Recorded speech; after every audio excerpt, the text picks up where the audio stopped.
I'm Leila Hassanel and you're tuning in to Nightline. The top stories. Implementation date, mechanism for targeted diesel subsidy to be announced soon.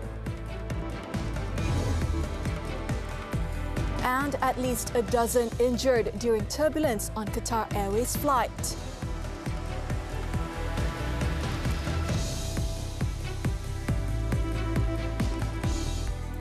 This just in. 12 people were injured on Sunday after a Qatar Airways flight QR107 from Doha to Dublin was hit with turbulence just days after one person died on a Singapore Airlines flight. The flight, which landed in Dublin shortly before 1 p.m. local time, was met by emergency services after experiencing the turbulence while flying over Turkey. According to a statement from Dublin Airport, 6 passengers and 6 crew members were injured in the incident. It is still unclear what type of turbulence the flight went through. However, a spokesperson for Qatar Airways said an internal investigation regarding the incident has now been launched. The incident comes days after 104 passengers were injured and a man with a heart condition was killed on a Singapore Airlines flight that was hit with severe turbulence.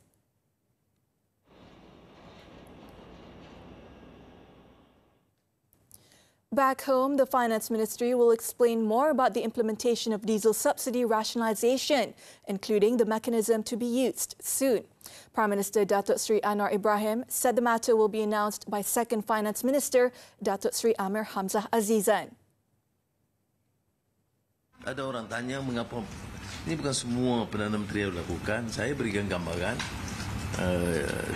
kerangka besar, kemudian akan ada tindakan susulan. Jadi sebab itu saya bedakan di antara perkara dasar dan perkara titik bengek. Anwar said this at a press conference at the Post-Normal Times Madani exhibition in Kuala Lumpur on Sunday. Earlier this week, the Prime Minister announced the Cabinet's decision to implement targeted subsidies for fuel starting with diesel, which is projected to save the country 4 billion ringgit annually. The targeted fuel subsidies would start with diesel and would apply to only users in the peninsula and not those in Sabah and Sarawak. On Saturday, Anwar said the government does not intend to introduce new taxation instruments, but rather aims to implement a more equitable targeted subsidy system that meets the needs of the people. He added that the government does not intend to introduce anything that would burden the people. Meanwhile, the Prime Minister was also asked to comment on opposition leader Datuk Seri Hamzah Zainuddin's recent suggestion that Anwar should visit wet markets around the capital to survey the increase in the prices of goods prices, to which this was the Prime Minister's response. Kerja saya hampir saban minggu. Saya ke warung-warung kecil dan pasar. Ke pasar tidak saban minggu tapi ke warung kecil, dan setiap kali sebelum Jumaat saya tanya tentang harga barang, masalah mereka. Ya. Tapi saya ingat dia nak elak daripada jawapan tentang parti itu mendukung tokoh-tokoh kaya dan orang asing. In another development, the Prime Minister said the Cabinet will discuss the issue surrounding the Cardiothoracic Surgery Postgraduate Program at University Technology Mara UiTM on Wednesday. This was in response to certain calls made by several quarters, including the Malaysian Medical Association MMA, for UiTM to open its Cardiothoracic Surgery Postgraduate Program to non-Bumiputra trainees due to the shortage of specialists in the field. And High Ministries approach you on the matter? We'll discuss this Wednesday, the Cabinet meeting this Wednesday. He said this when asked if the Cabinet has decided how to resolve the matter. UiTM is the only university that offers a parallel pathway program in collaboration with IJN in the cardiothoracic field, which comprises surgery and care for heart and lung diseases. In March, the Health Ministry said it would find a solution to the case of specialists from the Parallel Pathway program who are facing problems in being listed in the National Specialist Register of Malaysia and SR.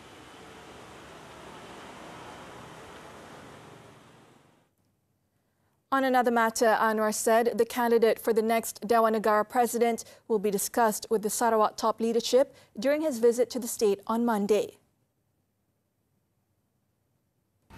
Ya, kita akan bincang dengan pimpinan parti peringkat awal untuk pimpinan Sarawak, tapi dua terhenti sebelum tamat tempoh, jadi saya akan bincang.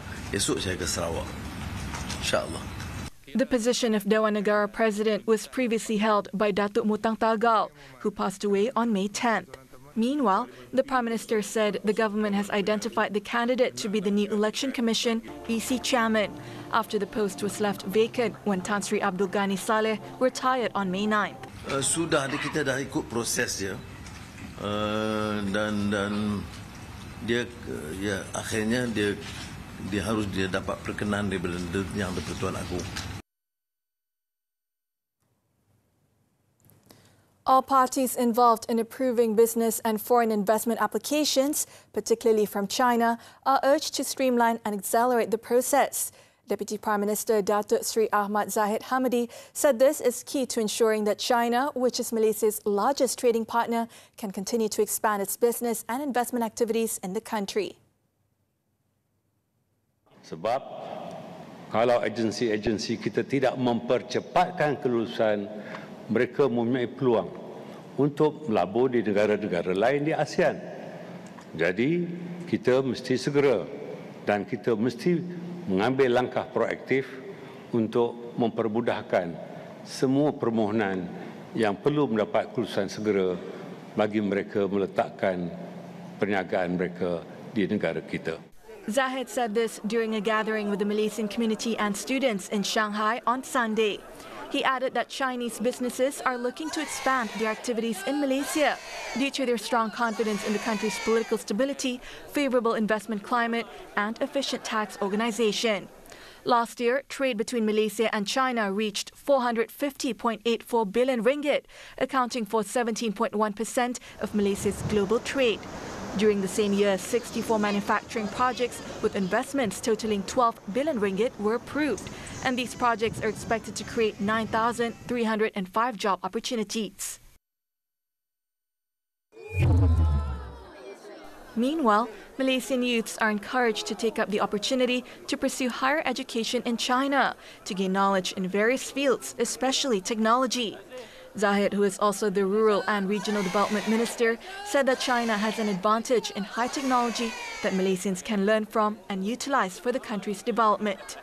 In order for us to prepare and to welcome their investment in our country, we need to prepare skilled workforce to support their investment in our country. In order to support this, we need to train our potential workforce here in China. I would like to congratulate Malaysian student who is studying in Shanghai, in China as well, to support the business. The National Technical and Vocational Education Training TVET Council Chairman also requested all relevant parties, including MARA, to be proactive in encouraging Malaysian students to pursue knowledge in China. He added that Shanghai is the best region in China for students to acquire knowledge, given the city's rapid development compared to 30 years ago. Presently, there are 5,697 Malaysians that are studying in China, including 1,425 students in Beijing, 933 in Zhejiang, 735 in Fujian, and 626 in Shanghai.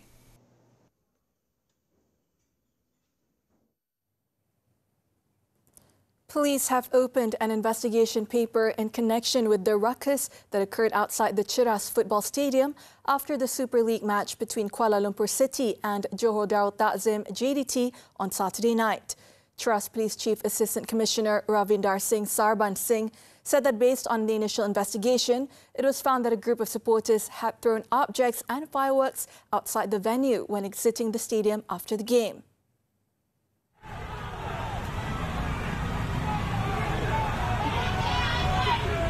A 4-minute and 42-second video clip uploaded on social media showing the commotion involving the football supporters also went viral on Sunday.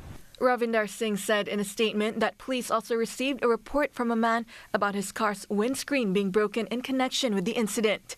He also said that efforts to track down the suspects involved are ongoing. The case is being investigated under Section 427 of the Penal Code for committing mischief. He also advised the public not to make any speculations regarding the incident. He also called on those with information regarding the suspects and the incident to contact any nearby police station to assist in the probe.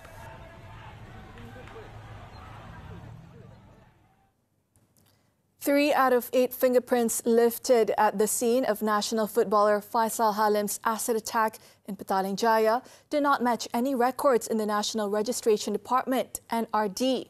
Inspector General of Police Tan Sri Razaruddin Hussein revealed this on Sunday after the police obtained assistance from the NRD regarding the fingerprints analysed by the forensic team. According to Razaruddin, it is possible that the fingerprints obtained from the scene were not thumbprints, which are recorded by the NRD as a form of identification for Malaysian citizens. Despite this, he assured that authorities are diligently seeking evidence for investigation into the case.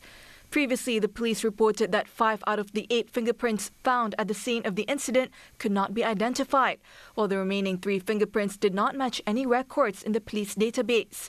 Razaruddin stated that it is possible the individual in question has never been arrested and does not have any criminal records.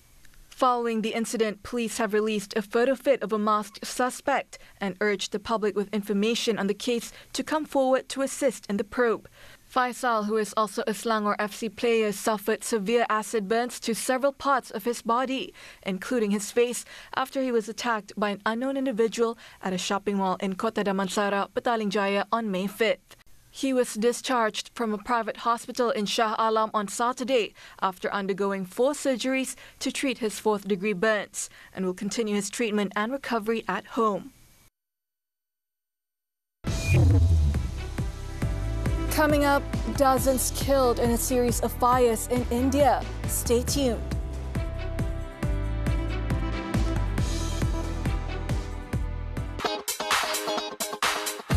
Walaupun dia berupa seakan-akan biawak, tapi binatang dog ni dia satu spesies, daripada segi hukumnya dia halal dimakan. Kita bukannya kutip karang mana kita rasa nak kutip. Tak. Kalau kita tak kutip karang tersebut, lama-kelamaan dia akan mati di kawasan dasar laut. Kita ada peluang untuk buat kerja-kerja restoration macam ni. Kita rasa kita ada contribution dekat kampung kita sendiri. Sananana. Inilah dia generasi FOMO ni, fear of missing out. Dia takut ketinggalan. Mestilah. Probiotik dan prebiotik ketahui apakah fungsinya pada badan kita. AI dari hobi biasa menjadi pendapatan yang sangat lumayan. Jenayah kecurian kereta, waspada dan ambil tahu. Settle Murphy ketahui dasar peluang kedua. Semua ini di MHI setiap Isnin hingga Jumaat. Juga di aplikasi tonton. Hanya di TV3. Kalau dengar cerita, janganlah jadi batu api. Tokok tambah burukkan keadaan. Bersama daging, gulai umbut, batang pisang, sup gearbox sedapnya. Menu utara kami bawakan untuk anda. Ada yang sanggup derita dan biarkan derita seksa. Takut jadi janda, terus dianiaya. Kita kupaskan isu ini. Kebelakangan ini, banyak isu berkaitan anak tak sah taraf. Jika berlaku situasi ini, apa yang anda perlu tahu? Istimewa kami bawakan kepada anda ulang tahun ke-40 TV3. Semuanya di WHI. Dan stream sekarang ditonton. The foreign news. Hamas said it launched missiles at Tel Aviv on Sunday, prompting sirens to sound in the city for the first time in 4 months. In a statement on its Telegram channel, the Hamas Al-Qassam brigades said the rockets were launched in response to Zionist massacres against civilians. The Zionist regime, meanwhile, said at least 8 rockets were launched from the Rafah area in southern Gaza, adding that several were intercepted. However, there were no immediate reports of casualties or damage. It is the first time in nearly 4 months that Hamas has launched an attack on central Israel and comes as Israel intensified its attacks across Gaza, which have killed more than 80 Palestinians in the past 24 hours.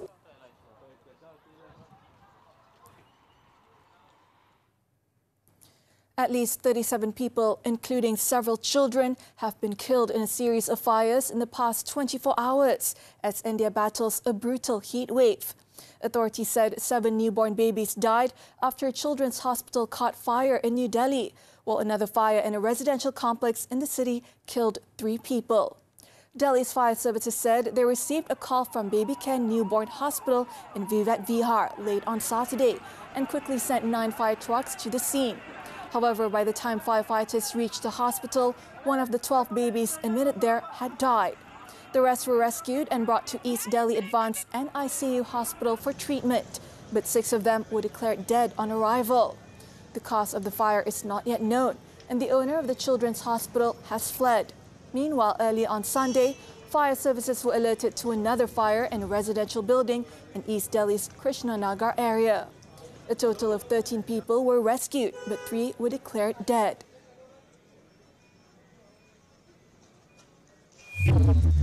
Meanwhile, in a separate incident, 4 children were among 27 people killed when a fire in Gujarat ripped through a crowded amusement park. The fire erupted at the park in the city of Rajkot late on Saturday, and the 4 children reported dead were all aged under 12. Officials said at least 27 people had been confirmed dead so far, but the charred condition of the bodies made identification difficult. The cause of the fire was not immediately known. In the meantime, authorities have detained the owner and the manager of the amusement park for questioning as they began an investigation into the fire's cause. A charge of negligence would also be filed against him. Britain's ruling Conservative Party late on Saturday said it will bring back national service if it wins power again in the UK general election on July 4th. Prime Minister Rishi Sunak said the scheme would create a shared sense of purpose among the young people and a renewed sense of pride in their country. He added the new mandatory national service will provide life-changing opportunities for the youth, offering chances to learn real-world skills, do new things and contribute to their community and the country.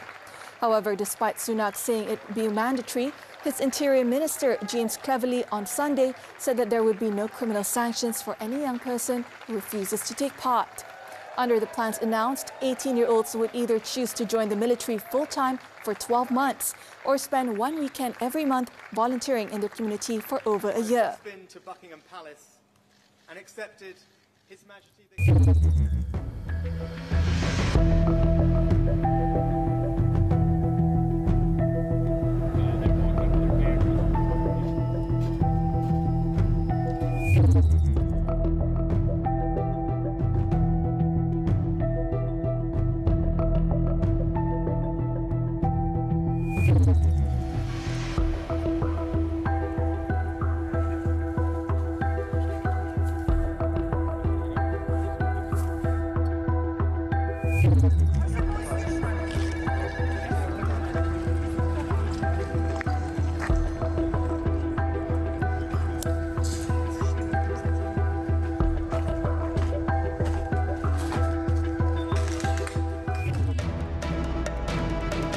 Soon Huat Siobhan crowned Malaysia Masters champions. Sports after this breather.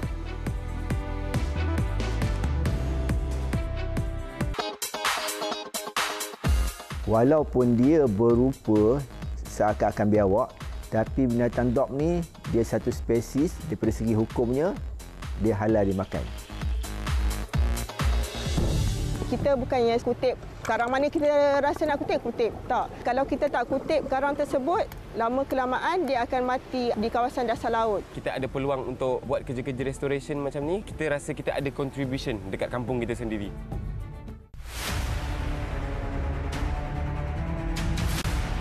Kejadian jenayah yang menggemparkan negara. Payah tarik anak kita tak apa. Patut pun jenis roya-roya tu. Buat ibu. Orang lagi tengok anak kita letak dalam kereta. Buka je nampak beg duit dengan cincin ada atas meja. Kita tak jatuh. Saksikan 40 jenayah gempar dalam 999 sepanjang Mei dan Jun ini di TV3 dan stream sekarang melalui Tonton. Inilah dia generasi FOMO ni, fear of missing out. Dia takut ketinggalan. Mestilah. Probiotik dan prebiotik ketahui apakah fungsinya pada badan kita. AI dari hobi biasa menjadi pendapatan yang sangat lumayan. Jenayah kecurian kereta, waspada dan ambil tahu. Settle Mufif ketahui dasar peluang kedua. Semua ini di MHI setiap Isnin hingga Jumaat. Juga di aplikasi Tonton. Hanya di TV3. We're back with sports, football, the Super League. Only one match took place on Sunday night. Selangor FC produced a dominant performance as they thrashed Negeri Sembilan FC 4-0. At the MBPJ Stadium, the hosts broke the deadlock 3 minutes before the hour mark through Ronnie Fernandez. Jordanian Nur Al Rawabdah extended their advantage 10 minutes later before Yohandri Orozco made it 3-0 in the 76th minute. Any hope of a comeback for Negeri Sembilan were dashed when Rezik Banihani put the result beyond doubt for the Red Giants in the 90th minute, sealing a comfortable 4-0 win. With the victory, Selangor climbed up to 4th place with 6 points, while Negeri Sembilan are in last place.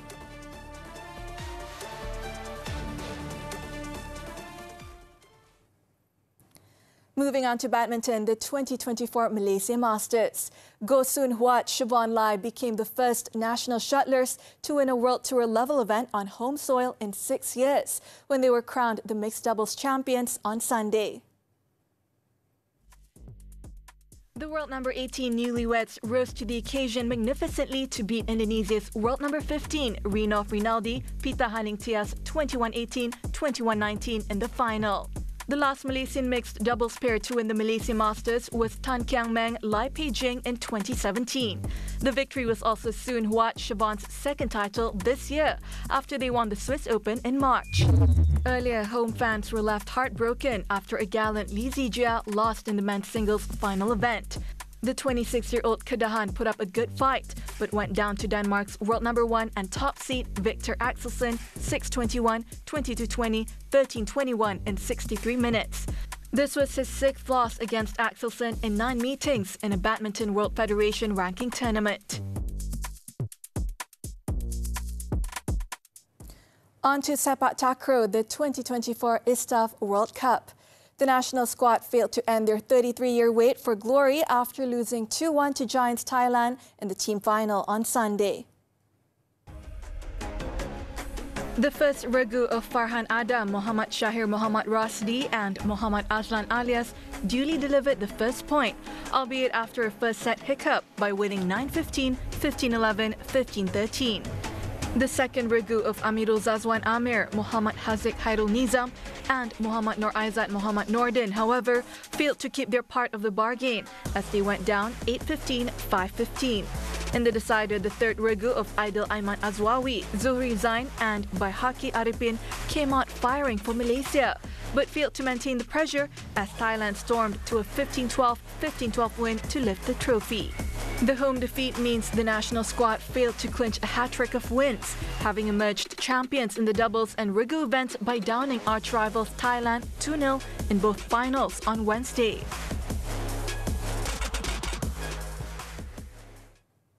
Tennis now, the 2024 Geneva Open. Casper Ruud did double duty and won back-to-back matches to take his 3rd title in 4 years. The Norwegian took 1 hour and 47 minutes to defeat 44th ranked Czech Tomáš Machač 7-5, 6-3 in the final, to add to the trophies he won in 2021 and 2022. The world number 7 tallied 3 consecutive games from 4-5 in the opening set of the final, after Machač committed a double fault while holding a set point on serve at 5-4. Ruud then built upon his momentum, fearlessly striking his forehand to create a 3-love cushion in the second set.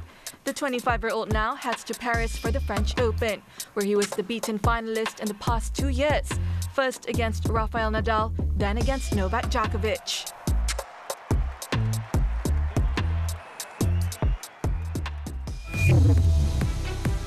$147 micro-mobility vehicles worth over 700,000 ringgit seized. The details when Nightline returns.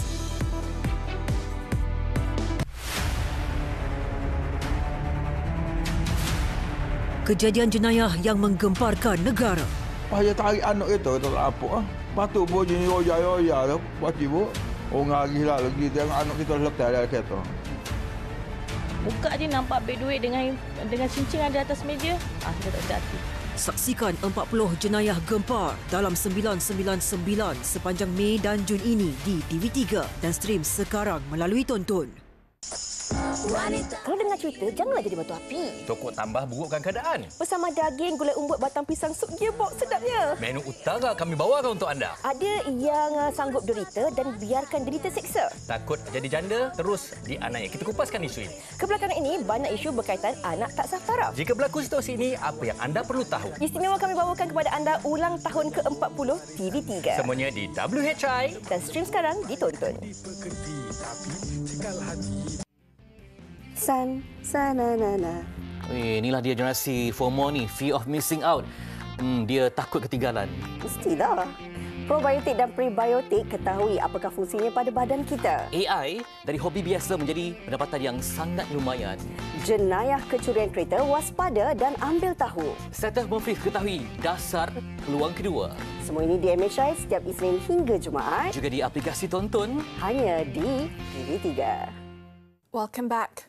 The Terengganu Customs Department seized 147 units of micromobility vehicles worth over 700,000 ringgit, including unpaid tax, after raiding 2 premises in Kuala Terengganu on Thursday. Its director, Muhammad Nazri Arifin, said the raids were carried out on suspicion that the premises were in possession of prohibited goods, especially micromobility vehicles like moved bike, electrical bicycles, and electrically powered personal mobility device. According to Nazri, 130 units worth 346,200 ringgit with an unpaid tax value of 252,726 ringgit was seized from the first location, while during the second raid, 17 units of vehicles worth 64,088 ringgit and unpaid tax valued at 45,068 ringgit were seized.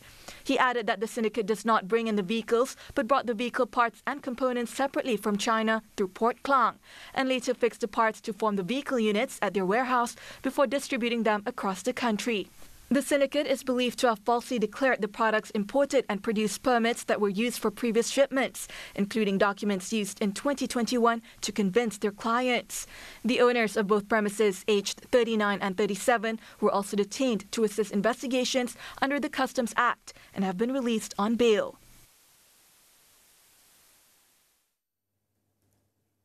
Still in Terengganu, police arrested a 27-year-old man and seized various imitation firearms as well as other weapons during a raid at a house in Kampung Balai Besar, Dungun last Thursday. District Police Chief Superintendent Maizura Abdul Qadir said the seizure included 10 imitation rifles, 3 fake pistols, 3 swords, 5 bows, 10 arrows, and 20 imitation bullets. Maizura said the suspect claimed that all the weapons were purchased online for his personal use and collection, costing about 10,000 ringgit. She added that the suspect has also offered archery activities to the public in the compound of his residence for the past 4 years. Kita tengok pada aktiviti dia ni tak adalah kepada arah militan. Tak ada ke arah itu, tak ada. Dia ni lebih kepada aktiviti-aktiviti untuk orang kata riadah. Tetapi dia tidak memohon, tidak ada permit, tidak ada kelulusan untuk menjalankan aktiviti-aktiviti beginilah. The case is being investigated under the Corrosive and Explosive Substances and Offensive Weapons Act for possession of scheduled weapons, which carries a penalty of up to 10 years of imprisonment and is liable to whipping upon conviction. The man has been released on police bail, and the police are currently completing the investigation papers before submitting them to the Deputy Public Prosecutor for the next course of action.